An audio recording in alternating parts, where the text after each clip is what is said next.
How to make desktop shortcuts on Windows 10. Hey there, Windows 10 users. Welcome back to our channel. Today, we're going to cover a handy skill that can make your computer usage much more efficient, creating desktop shortcuts. So, if you're ready to learn how to make desktop shortcuts on Windows 10, stick around as I guide you through the process step by step. Let's dive in. Creating desktop shortcuts on Windows 10 is super easy. Let me show you how. First, let's say you want to create a desktop shortcut for a program. Find the program's icon in the Start menu or on your desktop. Once you've located the icon, right-click on it and select More from the context menu.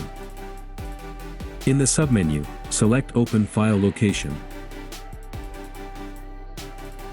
This will open File Explorer and take you to the location of the program's executable file. Now, simply drag this shortcut icon to your desktop, and you're done. If you want to create a desktop shortcut for a file or folder, the process is similar. Find the file or folder in File Explorer, right-click on it, and select Create Shortcut. A shortcut icon will be created in the same location as the original file or folder. You can then drag this shortcut icon to your desktop for easy access.